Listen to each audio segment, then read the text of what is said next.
Electronic commerce business models to understand target customer. അപ്പൊ അതായത് നമുക്ക് B2B ഉണ്ട്. ഇത് ഓൾറെഡി നമ്മൾ പറഞ്ഞതാണ് കഴിഞ്ഞ ക്ലാസ്സിൽ.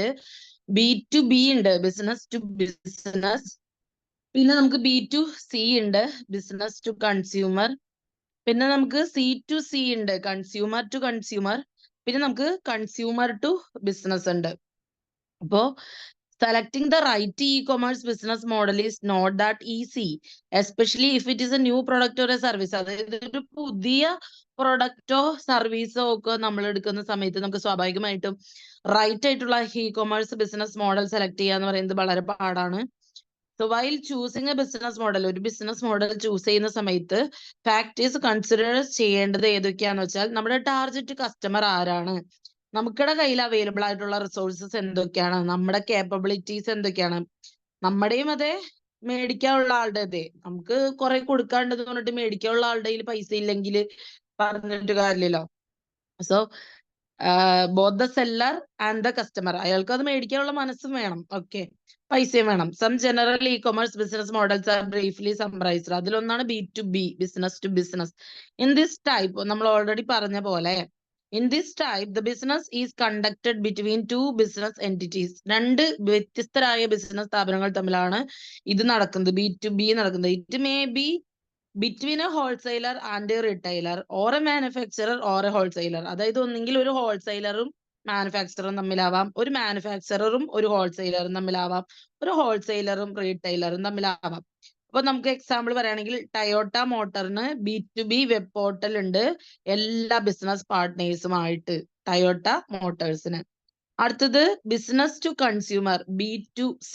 ഈ മോഡൽ എങ്ങനെയാന്ന് വെച്ചാൽ റീറ്റെയിലേഴ്സ്, ഹോൾസെയിലേഴ്സ്, മാനുഫാക്ചറേഴ്സ് ഇവരൊക്കെ അവരുടെ പ്രൊഡക്റ്റും സർവീസും കൺസ്യൂമേഴ്സിന് ഓൺലൈൻ ആയിട്ട് വിൽക്കും. For example, Lakme India sells its products to its customers on its portal. അതിന്റെ തന്നെ പോർട്ടൽ ഉണ്ട്.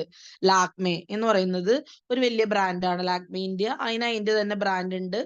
ഇപ്പൊ നമ്മള് ഷൈവേ എന്നൊക്കെ പറഞ്ഞ നമ്മുടെ ബ്രാൻഡുകളാണ്.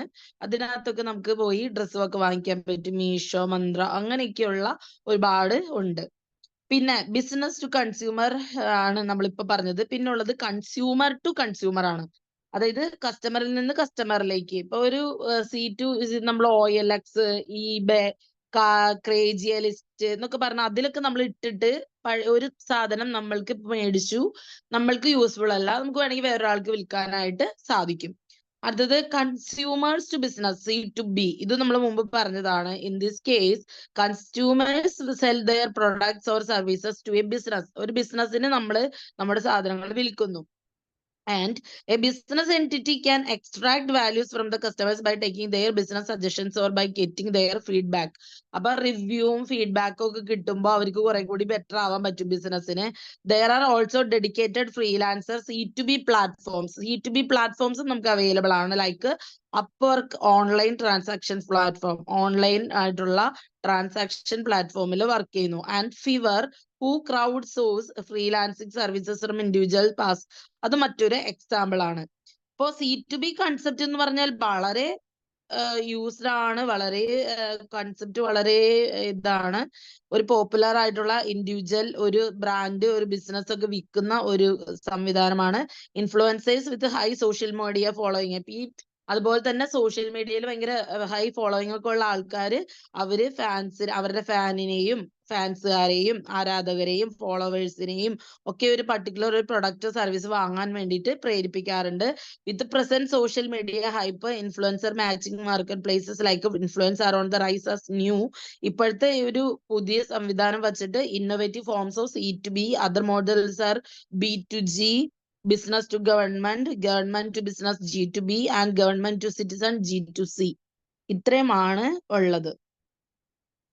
ഇത്രയും നിങ്ങൾക്ക് മനസ്സിലായിട്ടുണ്ടാവും മിസ് വിചാരിക്കുന്നു. എന്തെങ്കിലും നിങ്ങൾക്ക് മനസ്സിലാവാത്തുണ്ടെങ്കിൽ അടുത്ത ക്ലാസ്സിൽ ചോദിച്ചു കഴിഞ്ഞാൽ മിസ് പറഞ്ഞുതരാം.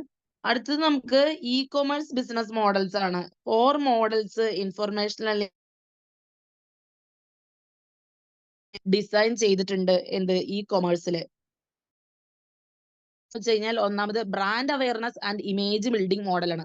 അതായത് ഇങ്ങനെ ഒരു നല്ല ബ്രാൻഡ് ഉണ്ട്. ഇങ്ങനെ ഇപ്പൊ നമുക്ക് മുടി വളരുന്നതിന് നമ്മള് ഇന്ദുലേഖ പോലെ ഒരു നല്ല ബ്രാൻഡ് ഉണ്ട്. ആ ബ്രാൻഡിന്റെ ഒരു അവയർനെസ് നമ്മൾ ആദ്യം തന്നെ സൃഷ്ടിച്ചെടുക്കുകയാണ്. അല്ല ഇപ്പൊ ഇന്ദുലേഖ ആയിക്കോട്ടെ, ധാത്രി ആയിക്കോട്ടെ, നമ്മൾ അതിന് ശേഷം അതിന്റെ ഒരു ഇമേജ് ബിൽഡ് ചെയ്യാണ്. അതിന്റെ ഒരു ഇമേജ് നമ്മൾ ബിൽഡ് ചെയ്യുന്നത്. അത് ഓൾറെഡി നല്ല ബ്രാൻഡാണ്. സോ അതിന് ബിൽഡ് ചെയ്യേണ്ട കാര്യമില്ല. എക്സാമ്പിൾ പറയുവാണ്.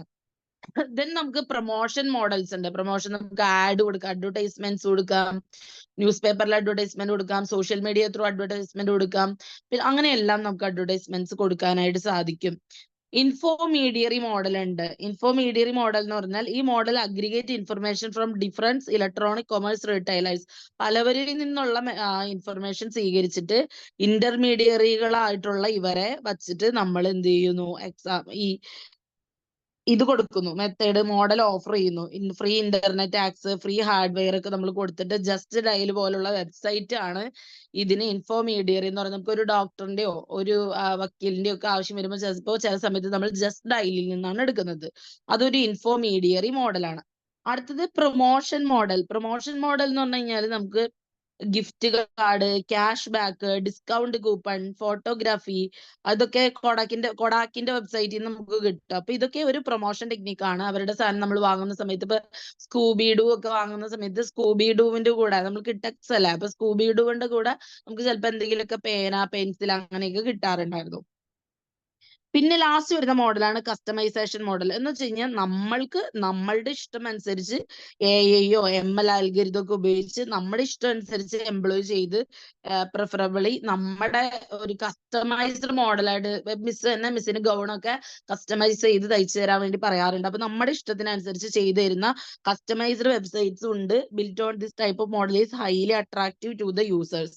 അത് ആൾക്കാർക്ക് വളരെ ഇഷ്ടമാണ്. കാരണം അവരുടെ ആ ഒരു മോഡൽ തന്നെ ചെയ്തു കൊടുക്കുക എന്ന് പറയുമ്പോൾ അത് വളരെ അവർക്ക് ഇഷ്ടപ്പെട്ട ആ മോഡൽ തന്നെ ചെയ്തു കൊടുക്കാൻ വളരെ നല്ല ഒരു മെത്തേഡാണ്.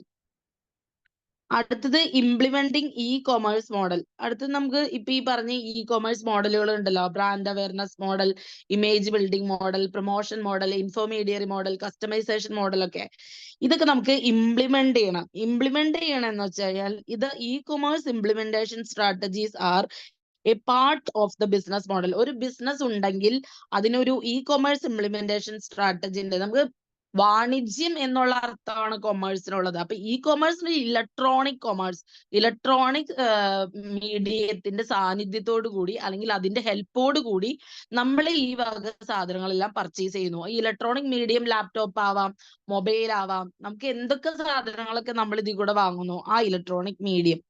There are various e-commerce implementation strategies such as retailer model, brokerage model, mall model, drop shipping model, warehousing and wholesaling model, private labeling, white labeling model. ഇതൊക്കെ ഇ കൊമേഴ്സിന്റെ മോഡലാണ്. ഇതൊക്കെ എന്താണെന്നാണ് നമ്മൾ നോക്കാൻ പോകുന്ന ഓരോന്നായിട്ട്. അപ്പൊ ആദ്യം റീറ്റെയിൽ മോഡൽ ഉണ്ട്. റീറ്റെയിൽ മോഡൽ എന്ന് പറഞ്ഞാൽ ഡയറക്ട്ലി സെല്ലിംഗ് ദ പ്രൊഡക്ട്സ്. ഇപ്പൊ നമ്മളൊരു കടയിൽ ചെല്ലുന്നു, നമ്മൾ പൈസ കൊടുക്കുന്നു, ചില്ലറ കച്ചവടം, മൊത്ത വ്യാപാരമല്ല, ചില്ലറ വ്യാപാരം. റീറ്റെയിൽ എന്ന് പറയുന്നത് നമുക്ക് ഇ-ടെയിലിംഗ് ചെയ്തു തരുന്നു അവര്. റീറ്റെയിലേഴ്സ് ആർ കോൾഡ് ഇ-ടെയിലേഴ്സ് എന്ന് വെച്ച് കഴിഞ്ഞാൽ അവര് ഒരു കംപ്ലീറ്റ് സബ്സ്റ്റിറ്റ്യൂട്ട് ആണ് നമുക്ക് പകരം തരുന്നത്. നമ്മളിപ്പോ ഒരു പൈസ കൊടുക്കുന്നു, ഒരു കേക്ക് വാങ്ങുന്നു, അത്രേ ഉള്ളൂ. ഫിസിക്കൽ സ്റ്റോർസ് ആണ് മെയിൻറ്റെയിൻ. ഫിസിക്കൽ സ്റ്റോറും ഉണ്ട്, ഓൺലൈൻ പ്രസൻസും ഉണ്ട്. കാരണം ഇപ്പൊ നമുക്ക് ജിപേ ചെയ്യാൻ സാധിക്കും. ഞാൻ ഒരു സാധനം വാങ്ങിച്ചാൽ എനിക്ക് ജിപേ ചെയ്ത് കൊടുത്താലും മതി. അടുത്തത് ബ്രോക്കറേജ് മോഡൽ. അടുത്ത മോഡലാണ് brokerage model. In this model, ഈ ഒരു മോഡലിൽ ബ്രോക്കേഴ്സ് ആക്ട് ആസ് മീഡിയേറ്റേഴ്സ്. ഇതിനകത്ത് ബ്രോക്കർമാര് എന്ന് പറഞ്ഞാൽ ഇതിന്റെ ഇടയ്ക്ക് മീഡിയേറ്റർമാരുണ്ട്. മേടിക്കി അത് നല്ലതാണ് എന്നൊക്കെ പറയുന്ന മീഡിയേറ്റേഴ്സ് ഉണ്ട്. And facilitate transactions between buyers and sellers. അപ്പോൾ ബയ്യറും സെല്ലറും തമ്മിലുള്ള ആ ട്രാൻസാക്ഷൻ ഫെസിലിറ്റേറ്റ് ചെയ്യുകയും ചെയ്യും. It can be business to business. അതെങ്ങനെയാന്ന് വെച്ച് കഴിഞ്ഞാൽ വേണമെങ്കിൽ നമുക്ക് ബിസിനസ് ടു ബിസിനസ് ആവാം, B2B ആവാം, അല്ലെങ്കിൽ B2C ആവാം, അല്ലെങ്കിൽ C2C ആവാം. എന്ന് വെച്ച് കഴിഞ്ഞാൽ ഒരു ബിസിനസ് തന്നെ മറ്റൊരാളോട് പറയാണ്, നമുക്ക് നല്ല ബിസിനസ് ഉണ്ട്, നമുക്ക് ടൈപ്പ് ആവാം. ഇനി ഇതിനിടയ്ക്ക് ഇന്റർമീഡിയറ്റ് ഉള്ള ആള്, ബ്രോക്കറേജ് ചെയ്യുന്ന ആള് പറയണ, സാറേ എന്റെ പഴയ സാറ് നന്നായിട്ട് ഇത് ചെയ്യുന്നുണ്ട്, നിങ്ങൾ തമ്മിലായിക്കോ. അപ്പൊ അങ്ങനെ വരാം. ഇനി C2C ഉണ്ട്, കസ്റ്റമർ ടു കസ്റ്റമർ പറയാണ്, ഇത് ഇങ്ങനെ ഒരു ബിസിനസ് പ്ലാൻ എന്റെ കയ്യിലുണ്ട്, എന്റെ കയ്യിൽ ഒരു കൺസ്യൂമർ ബിസിനസ് പ്ലാൻ ഉണ്ട്, then we can tie up with that plan. അങ്ങനെ ആവാം. അപ്പൊ so a broker charge a broker charges a fee for each transaction it enables. അപ്പൊ ബ്രോക്കർ എന്താണ് ഈ ചെയ്യുന്നതിനൊക്കെ, ഈ ബ്രോക്കർ എന്ത് ചെയ്യും, പൈസ മേടിക്കും. ഓക്കെ, ആ പൈസ പോയി, ആ പൈസ കിട്ടില്ല. ഓക്കെ, ദെൻ മോൾ മോഡൽ എന്ന് പറഞ്ഞാൽ, ഇൻ ദിസ് മോഡൽ ആൻഡ് ഈ മോൾ ഹോസ് ഒരു മോൾ, അതായത് ഇപ്പൊ ലുലു മാൾ, ഒബ്രോൺ മാൾ എന്നൊക്കെ പറയണ പോലത്തെ ഒരു മാളാന്ന് വിചാരിക്കൂ. ഈ മാളില് ഹോസ് online merchants and charges setup monthly listing and or per transaction fees. അവിടെ നമ്മുടെ ഓരോ തവണ ചെല്ലുന്നതിനും ഓൺലൈൻ മർച്ചന്റ് പേ ചെയ്യണം, ചാർജുകൾ സെറ്റപ്പ് ചെയ്യണം, മന്ത്ലി ഉള്ള കാര്യങ്ങൾ ലിസ്റ്റ് ചെയ്യണം, ആൻഡ് ഓർ പെർ ട്രാൻസാക്ഷൻ ഫീസും അവിടെ നമ്മൾ അടയ്ക്കും. അടുത്തത് മാനുഫാക്ചറർ മോഡൽ എന്ന് പറഞ്ഞാൽ, this model allows manufacturers to reach buyers or customers directly. അപ്പൊ അവിടെ എങ്ങനെയാന്ന് വെച്ച് കഴിഞ്ഞാൽ, നമുക്ക് ഡയറക്റ്റ് ആയിട്ട് ചെന്ന് പൈസ കൊടുത്ത് മേടിക്കാനായിട്ട് സാധിക്കുന്ന, ഇപ്പൊ നമ്മൾ പുസ്തകമൊക്കെ മേടിക്കാൻ പോകുന്ന, ബേസിൽ ബുക്സ് അങ്ങനെയൊക്കെയുള്ള പുസ്തകമൊക്കെ മേടിക്കാൻ പോകുന്ന ഒരു സ്ഥലത്ത് നമുക്ക് മാനുഫാക്ചറുകളുടെ തന്നെ പുസ്തകങ്ങൾ ചിലപ്പോൾ വന്നിരിക്കേണ്ട, അത് മേടിക്കാം. അടുത്തത് ഡ്രോപ്പ് ഷിപ്പിംഗ് മോഡൽ എന്ന് പറഞ്ഞാൽ, in drop shipping the items are dispatched to customers by the supplier. ആ സാധനത്തിന് സപ്ലയർ തന്നെ നമുക്ക് കൊണ്ടുപോയി തരും. ഇപ്പൊ നമുക്ക് കാർഗോയില് സാധനങ്ങൾ വരും, ആമസോണിൽ നിന്ന് ഡെലിവറി വരും, അതൊക്കെ. ഡ്രോപ്പ് ഷിപ്പിംഗ് ഇൻക്ലൂഡ് താഴെ പറയുന്ന സ്റ്റെപ്പുകളെല്ലാം അതിനകത്ത് പെടും. ഒന്ന്, a drop shipping firm opens an online store front. ഒരു ഡ്രോപ്പ് ഷിപ്പിംഗ് ഫേം ഓൺലൈനിൽ സ്റ്റോർ ഫ്രണ്ടില് ഒരു കാറ്റലോഗ് ഓഫ് പ്രൊഡക്ട്സ് പിടിച്ചിട്ട് ഡിഫറെന്റ് സപ്ലയേഴ്സിന്റെ സർവീസ് പിടിച്ചിട്ട് നിൽക്കുന്നുണ്ടായിരിക്കും. നമ്മൾ ചിലപ്പോ ഒക്കെ ഈ ഹോട്ടലിന്റെ ഫ്രണ്ടിലൊക്കെ കാണുന്ന പോലെ ഡ്രോപ്പ് ഷിപ്പിംഗ് ഫേമിൽ എന്ന് പറഞ്ഞാൽ ഓൺലൈൻ സ്റ്റോർ ഫ്രണ്ട് ഉണ്ടായിരിക്കും. എവിടെയാണ് കാറ്റലോഗ് ഉണ്ടത്, ഇവിടെ തേനിരിപ്പുണ്ട്, ഇവിടെയാണ് എന്തുട്ട് ചായപ്പൊടി ഉള്ളത്, ഇവിടെ വേറെ എന്താ പറയാ, നമുക്ക് വേറെ അഗാരിക്കസോ അങ്ങനെ എന്തെങ്കിലുമൊക്കെയാണോ ഉള്ളത് എന്നൊക്കെ അവിടെ എഴുതി ഒട്ടിച്ച് വച്ചിട്ടുണ്ടാവും. അടുത്തത്, supplier or retailer or a manufacturer uploads their products on the online store front. അപ്പൊ സപ്ലയർ അല്ലെങ്കിൽ റീറ്റെയിലർ അല്ലെങ്കിൽ മാനുഫാക്ചർ എന്ന് പറഞ്ഞു കഴിഞ്ഞാല് പുള്ളി ഓൺലൈനായിട്ട് സ്റ്റോർ ഫ്രണ്ട് ചെയ്ത് വച്ചിട്ടുണ്ടായിരിക്കും. കാരണം പുള്ളിയുടെ പ്രൊഡക്ട്സ് ആണല്ലോ, അതുകൊണ്ട്. അടുത്തത്, customer places the order on online store front. പിന്നെ അടുത്തത്, കസ്റ്റമർ വയ്ക്കും, കസ്റ്റമർ സാധനങ്ങൾ വിൽക്കും. C2Cക്ക് വേണ്ടി കസ്റ്റമർ തന്നെ ഇതിങ്ങനെ വിൽക്കാൻ വേണ്ടി വയ്ക്കും. The drop shipping firm transacts with the customers through digital payment option. ഈ ഡ്രോപ്പ് ഷിപ്പിംഗ് എങ്ങനെയാണ് നടക്കുന്നതെന്ന് വെച്ച് കഴിഞ്ഞാൽ, ഡിജിറ്റൽ പേയ്മെന്റ് ഓപ്ഷനിൽ കൂടെയാണ് മിക്കപ്പോഴും ഡ്രോപ്പ് നടക്കുന്നത്. അവര് ഹോം ഡെലിവറി ചെയ്യുന്നത്, ചിലത് ഫ്രീ ആയിരിക്കും, ചിലതിന് പൈസ അടക്കേണ്ടി വരും. These order details are passed on to the supplier. ഇത് നമ്മൾ സപ്ലയർക്ക് പാസ് ചെയ്യും ഈ ഒരു ഓർഡറിന്റെ detail. The supplier packs and ships the product to the customer. Supplier ഈ പാക്ക് ചെയ്ത് ഈ പ്രോഡക്റ്റ് കസ്റ്റമർക്ക് തന്നെ കൊണ്ടുപോയി കൊടുക്കും. ഇത്രയും വരെ മനസ്സിലായോ? ഇത്രയും വരെ മനസ്സിലായെങ്കിൽ നമുക്ക് അടുത്തതിലേക്ക് പോവാം. അടുത്തത് എന്താന്ന് വെച്ചാൽ, നമുക്ക് പറയാനുള്ളത്, supplier discharges business activities including inventory management, warehouse and packaging. അപ്പൊ സപ്ലയർ ഡിസ്ചാർജ് ചെയ്യുകയാണ് ബിസിനസ് ആക്ടിവിറ്റി. എങ്ങനെയെന്ന് വെച്ച് കഴിഞ്ഞാൽ, ഇൻവെന്ററി മാനേജ്മെന്റ്, അതായത് അവിടെ വരുന്ന സ്റ്റോക്ക് ഒക്കെ, ഇപ്പൊ പച്ചക്കറി ആണെങ്കിൽ പച്ചക്കറിയൊക്കെ നന്നായിട്ട് മാനേജ് ചെയ്യണം. പിന്നെ വെയർഹൗസ് ചെയ്യണം, നല്ല വൃത്തിയായിട്ട് പച്ചക്കറി ഇന്നത്, പച്ചമുളക് ഇന്നത്, വെണ്ടയ്ക്ക ഇന്നത്, പാവയ്ക്ക, ഇതൊക്കെ സെപ്പറേറ്റ് നമ്മൾ വെയർഹൗസ് ചെയ്ത് സ്റ്റോർ ചെയ്ത് വെക്കണം. പിന്നെ നമ്മൾ പാക്കേജ് ചെയ്യണം, നല്ലതായിട്ട് പാക്ക് ചെയ്ത് അടക്കി. ഇപ്പൊ തക്കാളി ആണെങ്കിൽ തക്കാളി പെട്ടിയിലാക്കിയിട്ട്, അപ്പൊ വെണ്ടയ്ക്കയുടെ ആണെങ്കിൽ വെണ്ടയ്ക്കയുടെ ആക്കിയിട്ട്, അങ്ങനെയൊക്കെ നമ്മൾ സെറ്റപ്പ് ആക്കി വെക്കണം, നല്ലതായിട്ട് വെക്കണം. Then this model has certain limitations like the drop shipping platform has to be keep track of. അപ്പൊ നമ്മൾ എവിടെ എത്തി ട്രാക്ക് ചെയ്തുകൊണ്ടേയിരിക്കണം, നമ്മളിങ്ങനെ ട്രാക്ക് ചെയ്തുകൊണ്ടേയിരിക്കണം. അപ്പൊ ഫിനാൻഷ്യൽ ട്രാൻസാക്ഷൻസ് കുറച്ച് കൂടും. ഷിപ്പിംഗ് ഇൻഫർമേഷൻ കിട്ടുന്നത് വരെ നമ്മൾ ഇങ്ങനെ ട്രാക്ക് ചെയ്യും. പോസ്റ്റലി ആണെങ്കിലും പോസ്റ്റലിൽ വഴിയാണെങ്കിലും അല്ലാതെ ആണെങ്കിലും നമ്മൾ ഇങ്ങനെ ട്രാക്ക് ചെയ്തുകൊണ്ടേയിരിക്കും. But do not have enough resource to create separate e commerce portal. അപ്പൊ ചില സമയത്ത് നമുക്ക് പെർഫെക്റ്റ് ആയിട്ടുള്ള ഐഡിയ ഉണ്ടെങ്കിലും സെപ്പറേറ്റ് ഒരു ഇ കൊമേഴ്സ് പോർട്ടൽ ഉണ്ടാക്കാനുള്ള സാമ്പത്തികം ഇല്ലാത്തതുകൊണ്ട് ചെയ്യാത്തതായിരിക്കാം. Similarly it is also good for those business entities who have vision, digital know how and resources to create an online store. അപ്പോ ഇതുപോലെ തന്നെ നല്ലൊരു വിഷൻ ഉള്ള ആൾക്കാർക്ക്, നല്ല ബിസിനസിനെ കുറിച്ച് നല്ലൊരു കാഴ്ചപ്പാടുള്ള ആൾക്കാർക്ക്, ഡിജിറ്റൽ നോ ഹൗ എങ്ങനെയൊക്കെയാണെന്ന് അറിയുന്ന ആൾക്കാർക്ക് ഒരു ഓൺലൈൻ സ്റ്റോർ നടത്തുന്നത് നല്ലതാണ്. പക്ഷെ ഒരു ഇൻക്ലിനേഷൻ നടത്താൻ പാടില്ല to make their own products or maintain their own warehouse. അവരുടെ മാത്രം വെയർ ഹൗസും അവരുടെ മാത്രം പ്രൊഡക്ട്സ് എന്നുള്ളതിന്റെ ഒരു ഇൻക്ലിനേഷൻ പാടില്ല, എന്നതിൽ ഇൻക്ലിനേഷൻ വരുത്താൻ പാടില്ല. അവരുടെ തന്നെ ആയിരിക്കണം. Then wholesaling and warehousing model പിന്നെ വരുന്നതാണ് നമുക്ക് wholesaling model and warehousing model. അപ്പൊ ഇൻ ദിസ് മോഡൽ, ഹോൾസെയിലിംഗ് മോഡലിലും വെയർ ഹൗസിംഗ് മോഡലിലും എങ്ങനെയാ വെച്ച് കഴിഞ്ഞാല് various products and services are available. നമുക്ക് ധാരാളം പ്രൊഡക്റ്റുകൾ അവൈലബിൾ ആയിരിക്കും, ധാരാളം.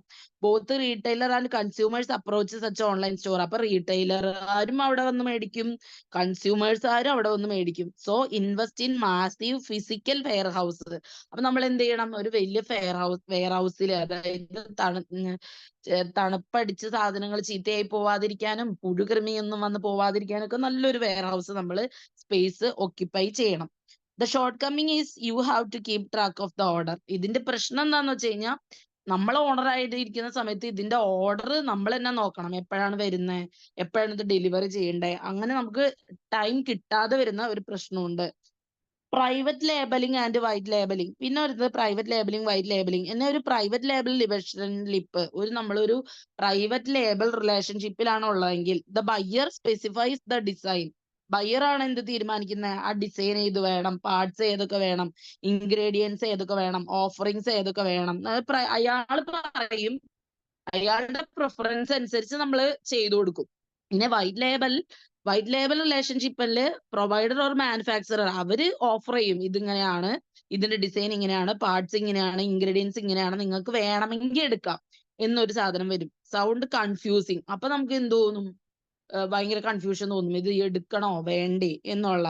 So it is not just keep reading, it will become clear shortly. അപ്പൊ ഒന്നല്ല, നമ്മൾ ഒന്നും കൂടി ഒന്ന് വായിച്ചു നോക്കുക, ഏതാണ് സംഭവം, എന്തൊക്കെയാണ് എഴുതിയിരിക്കുന്നത്, മാനുഫാക്ചറിംഗ് ഡേറ്റ് എന്തൊക്കെയാണ്, എന്നാണ് എക്സ്പയറി, ഇതൊക്കെ നോക്കുമ്പോൾ നമുക്ക് പെട്ടെന്ന് മനസ്സിലാവും. അടുത്തത് ഇ കൊമേഴ്സ് റവന്യൂ മോഡൽസ്. പിന്നെ നമുക്ക് വരുന്നത് ഇ കൊമേഴ്സിന്റെ റവന്യൂ മോഡൽ. എങ്ങനെയൊക്കെയാണ് ഇതിന് പൈസ കിട്ടുന്നത്? റവന്യൂ മോഡൽ എന്ന് പറഞ്ഞാൽ ഒരു ഫ്രെയിം വർക്ക് ആണ്. ഫിനാൻഷ്യൽ ഇൻകം, നമ്മൾ ശരിക്കും പറഞ്ഞു കഴിഞ്ഞാൽ മണി എന്നുള്ളതിന്റെ ബേസിസിലാണ് ചെയ്യുന്നത്, മണി അല്ലെങ്കിൽ ക്യാഷ്. അപ്പൊ it identifies which revenue source to pursue. അത് തീരുമാനിക്കുകയാണ് ഏതിലാണ് പൈസ ഇത് ചെയ്യേണ്ടത്. വാട്ട് വാല്യൂ ടു ഓഫർ, അതായത് നമുക്ക് പറയുകയാണെങ്കിൽ നമ്മൾക്ക് കിട്ടുന്നതിന്റെ മൂല്യം. ഇപ്പൊ മലബാർ ഗോൾഡ് ആൻഡ് ഡയമണ്ട്സിന്റെ സ്വർണം അത്രയും പ്യൂരിറ്റി ഉള്ള ഒരു സ്വർണം. അപ്പൊ ആ സമയത്ത് നമ്മൾ വാല്യൂ അല്ല നോക്കുന്നത്, അവര് തരുന്ന വാല്യൂവിന് നമ്മൾ ഓഫർ ചെയ്യാണ് മണീനെ. How to price the value, എങ്ങനെയാണ് ആ വാല്യൂവിനെ പ്രൈസ് ചെയ്യുന്നത്? അത് ആ സാധനം സ്വർണ്ണ തൂക്കമാണ് എന്നുള്ളത് ആ തൂക്കം അനുസരിച്ചിട്ടാണ് ചെയ്യുന്നത്. അതുപോലെ who pays for the value, നമ്മൾ ആരാണ് പൈസക്ക് അത് മേടിക്കുന്നത്, അവിടെ വരുന്ന കസ്റ്റമേഴ്സ് മേടിക്കുന്നു. It is a key component of a business model. അതൊരു കീ കമ്പോണന്റ് ആണ്, വിശ്വാസം ഉള്ളത് കൊണ്ട് ആളുകൾ വീണ്ടും വീണ്ടും വന്ന് മേടിക്കുന്നു. It primarily identifies what product or service will be created to generate revenues. അപ്പൊ നമ്മൾ ഫസ്റ്റ് തന്നെ ഐഡന്റിഫൈ ചെയ്യണം എന്ത് പ്രൊഡക്റ്റ്, എന്ത് സർവീസ് ജനറേറ്റ് ചെയ്യുന്നു റവന്യൂവിനെ, എന്തിനാണ് നമുക്ക് പൈസ കിട്ടുന്നത്, ഇൻകം കിട്ടുന്നത്, and that base in which the products or service will be sold. അങ്ങനെയാണ് നമ്മൾ അത്തരം കച്ചവടങ്ങള്, സെയിൽസ്, ഇ കൊമേഴ്സ് ഒക്കെ നമ്മൾ തെരഞ്ഞെടുക്കുന്നത്. കാൻഡിയർ ഉണ്ട്, കല്യാണിന്റെ ഓൺലൈൻ ഡയമണ്ട് ഷോപ്പിംഗ് ഒക്കെ ഉണ്ട്. അപ്പൊ ഇ കൊമേഴ്സ് റവന്യൂ മോഡൽ ഇവിടെ ഒരു പടമായിട്ട് തരുന്നുണ്ട്. അതിന് നടുക്ക് നോക്കുക, നടുക്ക് നോക്കുമ്പോ ഇ കൊമേഴ്സ് റവന്യൂ മോഡൽ എന്ന് എഴുതിയേക്കണേ. അതിന്റെ ചുറ്റും നമുക്ക് മുകളില് അഡ്വർടൈസിംഗ് റവന്യൂ മോഡൽ താഴെ നോക്ക്. In this model the revenue generated by hosting advertisement. പല നടന്മാരെയും നടിമാരെയൊക്കെ വിളിച്ച് അല്ലെങ്കിൽ പലതരത്തിലുള്ള സർവീസുകളും സേവനങ്ങളും ആഹ്വാനം ചെയ്തുകൊണ്ട് എന്താ പരസ്യങ്ങൾ ഇറക്കും. ആ പരസ്യങ്ങൾ വെച്ച് variation of model are display marketing, search engine marketing, affiliate marketing, social media marketing, email marketing, ഇതെല്ലാം ചെയ്യും. ഫോർ എക്സാമ്പിൾ ഗൂഗിളും ഫേസ്ബുക്കും ഒക്കെ ഈ മോഡൽ ഓപ്പറേറ്റ് ചെയ്യുന്നുണ്ട്. നമ്മൾ എന്തോ ഒന്ന് ആഗ്രഹിച്ചു എവിടെയോ സെർച്ച് ചെയ്താൽ അതിന്റെ എല്ലാം പരസ്യം ഫേസ്ബുക്കിലും ഗൂഗിളിലും വരാറുണ്ട്. അടുത്തത് അഫിലിയേറ്റ് റവന്യൂ മോഡൽ. അടുത്തതെന്ന് പറഞ്ഞാൽ sellers put advertisement of their products as links on web. അതായത് അവര് വിൽക്കുന്ന ആൾക്കാർ തന്നെ അവരൊരു വെബ്സൈറ്റ് ഒരു പരസ്യമായിട്ട് ഇടുന്നു. Payments are made to the sellers when the links are clicked. Payment കിട്ടുന്നത് ഈ വിൽക്കാൻ വച്ചിരിക്കുന്ന ആൾക്കാണ്. ക്ലിക്ക്ഡ് ഓർഡർ പ്ലേസ് ചെയ്യുന്നു. അവര് ഓർഡർ പ്ലേസ് ചെയ്യുകയും ചെയ്യുന്നു. The partners or affiliates get some part of the revenue. പാർട്ട്ണർക്ക് എന്ത് കിട്ടും? കുറച്ച് എന്തെങ്കിലുമൊക്കെ കിട്ടും. ഇനി സബ്സ്ക്രിപ്ഷൻ റവന്യൂ മോഡൽ. അടുത്തത് സബ്സ്ക്രിപ്ഷൻ റവന്യൂ മോഡൽ ആണ് മൂന്നാമത്. This model generates revenue by charging customers a recurring fee that is processed at regular intervals. അപ്പൊ ഈ മോഡൽ എങ്ങനെയാന്ന് വെച്ച് കഴിഞ്ഞാൽ ഒരു റെക്കറിംഗ് ഫീ ആണ്. റെഗുലർ ഇന്റർവെല്ലിൽ നമുക്ക് ഇങ്ങനെ വന്നുകൊണ്ടിരിക്കും. ആ subscription revenue is built on establishing long time relationship. നമുക്കറിയാം, നമ്മൾ റെഗുലർലി പൈസ അടച്ച കേബിൾ കാണാം, അല്ലെങ്കിൽ നമുക്ക് DTH അങ്ങനെയൊക്കെയുള്ള recurring revenue. Netflix operate using subscription revenue model. ഇതിന്റെ ഒരെണ്ണമാണ് നെറ്റ്ഫ്ലിക്സ് എന്ന് പറയുന്നത്. നെറ്റ്ഫ്ലിക്സിൽ സിനിമ കാണാറുണ്ട്, ഡിസ്നി ഹോട്ട്സ്റ്റാർ ഒക്കെ. അടുത്തത് ട്രാൻസാക്ഷൻ ഫീ റവന്യൂ മോഡൽ. ട്രാൻസാക്ഷൻ ഫീ എന്ന് പറഞ്ഞു കഴിഞ്ഞാൽ ഒരു ട്രാൻസാക്ഷൻ ഫീ യൂസേഴ്സിൽ നിന്ന് വാങ്ങും, എന്നിട്ട് അതിന് ശേഷം ഫിക്സ്ഡോ അല്ലാത്തതോ ആയതോ കൊടുക്കും. ഫോർ എക്സാമ്പിൾ OLX, eBay ഇതൊക്കെ ഇതിന് എക്സാമ്പിൾ ആണ്. അടുത്തത് സെയിൽസ് റവന്യൂ മോഡൽ. നമുക്ക് പിന്നെ വരുന്നത് സെയിൽസ് റവന്യൂ മോഡൽ ആണ്. In this model sale of products or service generates revenues for the sellers. അപ്പൊ സെയിൽസ് റവന്യൂ മോഡലിൽ വിൽക്കുന്ന ആളുകൾക്ക് ഫൈനലി എന്തുണ്ടാവുന്നു? ലാഭം ഉണ്ടാവുന്നു. Impact of covid on e commerce അത് ചോദിച്ചിട്ടുണ്ട്. നമ്മുടെ അടുത്ത് അവസാനമായിട്ട് ചോദിച്ചിട്ടുള്ളത് എന്താണ് ഇ കൊമേഴ്സിന്റെ ഇമ്പാക്ട്? കൊറോണ വൈറസ് പാൻഡമിക് വന്നതോടുകൂടി it had huge impact on the shopping behaviour of people. ആൾക്കാരുടെ കയ്യിൽ പൈസ ഇല്ലാതായതോടുകൂടി ആളുകൾക്ക് പൈസ കൊടുത്ത് സാധനങ്ങൾ വാങ്ങാൻ പറ്റാത്ത ഒരു അവസ്ഥ വന്നു. It is because the shopping sprees got reduced. കാരണം ഷോപ്പിങ്ങിന്റെ ആ ഒരു അളവ് കുറഞ്ഞു. കാരണം ആളുകൾക്ക് കൊറോണയൊക്കെ വന്ന് പൈസ ഇല്ല, ജോലി നഷ്ടപ്പെട്ടു. Because of the lockdowns and downward spiral of economy. എന്താണ്? തലകുത്തനെ വീണു വാണിജ്യം. അതായത് നാണയത്തിന്റെ വില, നാണയപ്പെരുപ്പം, നാണയത്തിന്റെ വില, രൂപയുടെ മൂല്യമൊക്കെ ഇടിഞ്ഞു. ആ സമയത്ത് ലോക്ക്ഡൌണും പ്രഖ്യാപിച്ചു. അങ്ങനെയാണ് എക്സ്പെൻഡിച്ചർ ഒക്കെ ഭയങ്കരമായിട്ട് ആളുകൾക്ക് ചെലവ് ചെയ്യാനുള്ള ഒരു എന്താ പറയാ പൈസ വിനിയോഗത്തിന്റെ ലെവൽ കുറഞ്ഞു. However the online stores have become more popular. എന്നാലും ഓൺലൈൻ സ്റ്റോർസ് പോപ്പുലർ ആയി വന്നു. A large number of consumers have switched from ഷോപ്പിൽ നിന്ന്, സൂപ്പർ മാർക്കറ്റിൽ നിന്ന്, ഷോപ്പിംഗ് മാളിൽ നിന്ന് വാങ്ങുന്നതിന് പകരം ആൾക്കാർ ഓൺലൈൻ പോർട്ടലുകളിലേക്ക് മാറി സാധനങ്ങൾ വാങ്ങാൻ തുടങ്ങി. അപ്പൊ ഇത്രയുമാണ് ആ ചാപ്റ്റർ. നിങ്ങൾക്കെല്ലാം ഇതിനകത്ത് മിസ് പറഞ്ഞതൊക്കെ മനസ്സിലായി എന്ന് തോന്നുന്നു. അങ്ങനെ വിചാരിക്കുന്നു. എന്തെങ്കിലും ഡൗട്ട്സ് ഉണ്ടെങ്കിൽ നിങ്ങൾക്ക് ചോദിക്കാം. കോളേജിന്റെ തന്നെ ഗ്രൂപ്പ് ഉണ്ട്. കോളേജിന്റെ തന്നെ ഗ്രൂപ്പിൽ നിങ്ങൾക്ക് ചോദിക്കാം. ചോദിക്കുന്നതിന് കുഴപ്പമൊന്നുമില്ല. മനസ്സിലാവാത്തത് വീണ്ടും ചോദിച്ചാൽ പറഞ്ഞുതരും. അപ്പോ ഇന്നത്തെ ക്ലാസ് കഴിഞ്ഞു. ഇ കോമേഴ്സിന്റെ അടുത്ത ചാപ്റ്റർ ആണ് ഇപ്പൊ നമ്മൾ എടുത്തത്. കഴിഞ്ഞ എടുത്ത ചാപ്റ്ററിന്റെ അടുത്ത ചാപ്റ്റർ ആണ് എടുത്തിരിക്കുന്നത്. ഓക്കെ, അപ്പോ ഹാവ് എ നൈസ് ഡേ. അടുത്ത ക്ലാസ്സിൽ വീണ്ടും കാണാം. Thank you.